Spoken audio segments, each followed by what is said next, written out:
ఓం నమశివాయ. మానవుడు తన జీవన గమనములో అనేక రకాలైన తప్పులు, పొరపాట్లు, పాపాలు చేస్తుంటాడు.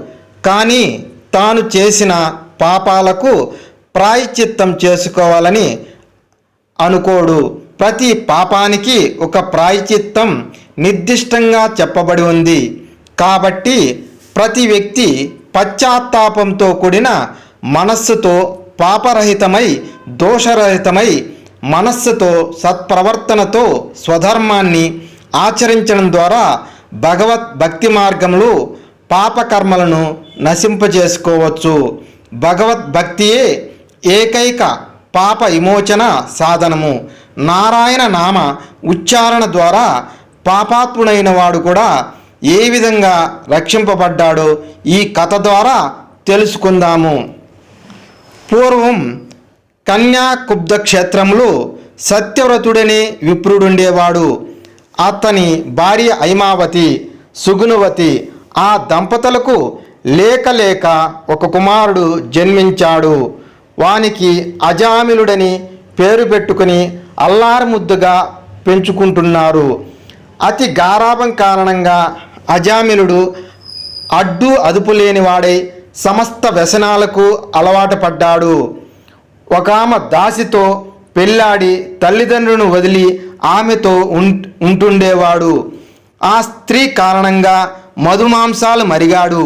పశుపక్షాదులను వేటాడి జీవితాన్ని గడుపుతుండేవాడు. వాళ్లకు ఒక కుమారుడు జన్మిస్తాడు. ఆ కుమారుడికి నారాయణుడు అనే పేరును పెడతారు. అజామిలుడు వాళ్ళ కొడుకుని అల్లారుముద్దుగా చూసుకుంటూ ఎప్పుడు నారాయణ నారాయణ అంటూ కాలం గడిపేశాడు. వార్ధక్యం కలిగింది. చివరకు మరణం ఆసన్నమైనది. ప్రాణాలను తీసుకొని యమభటులు వచ్చారు. వాళ్ళను చూసి భయంతో వాళ్ళ కొడుకుని నారాయణ నారాయణ, నన్నెవరో తీసుకుని పోతున్నారు, నన్ను కాపాడు నారాయణ అని కుమారుని పిలిచాడు. అలా కుమారుని పిలుస్తూ అంత్యకాలంలో హరినామస్మరణం చేయడం వల్ల విష్ణుదూతలు వచ్చి అజామిలుణ్ణి వాళ్ళ విష్ణులోకానికి తీసుకువెళ్ళడానికి తమ రథంపైకి ఎక్కించుకున్నారు. ఈ ఆకస్మిక సంఘటన జరిగినందుకు యమభటులు అయ్యలారా, అతడు పరమ దుర్మార్గుడు. మానవుల పాపపుణ్యాలకు సూర్యచంద్రులు, అష్టదిక్కులు, ఆదిదేవతలు, వాయువు, గోవులు సాక్షులు. వారి సాక్ష్యాల ఆధారంగా చిత్రగుప్తులు వారు చేత యమధర్మరాజు గారు చిట్టా రాయించి ఆయువు తీరిన వెనక వారి పాపకర్మలను అనుసరించి దండనకు యమలోకానికి మేము తీసుకుపోతాము, మమ్మల్ని ఈ పనికి వినియోగించారు, మీరు ఈ దుర్మార్గుణ్ణి ఎలా తీసుకుని పోతారు? అయ్యా సమవర్తి దూతలారా, విష్ణునామస్మరణ సమస్త పాపాలను పోగొట్టునని మీకు తెలియదా? మరణకాలంలో హరినామస్మరణ ఎంతటి దుర్మార్గుడనైనా విష్ణు సాయుధ్యానికి అర్హుణ్ణి చేస్తుంది.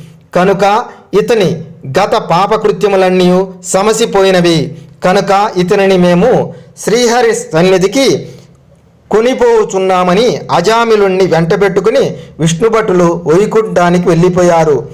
పరమ దుర్మార్గుడును, క్రూరుడును, పాతకుడునైనా నాకు ఈ వైకుంఠ వాసం లభించడం మరణకాలమున హరినామస్మరణము కారణము అని హరిని స్మరించుకుంటూ వైకుంఠం చేరుకున్నాడు అజామిలుడు. హరినామము సరదాగా పలికిన, పరిహాసంగా పలికిన, హేళనగా పలికిన నారాయణ నామం సర్వ పాపక్షయకరం. ఔషధం యొక్క గుణం తెలిసి సేవించిన, తెలియక సేవించిన పని చేస్తుంది కదా. అదేవిధంగా అంత్యకాలంలో నారాయణ నామస్మరణము సర్వ పాపహరం. పరమ పాపాత్ముడైనప్పటికీ నారాయణ నామస్మరణ చేత పరమ పదాన్ని పొందవచ్చు అనే విషయం ఈ అజామిలుడు కథ ద్వారా మనకు తెలియబడింది. సర్వే జన సుఖినో భవంతు. స్వస్తి.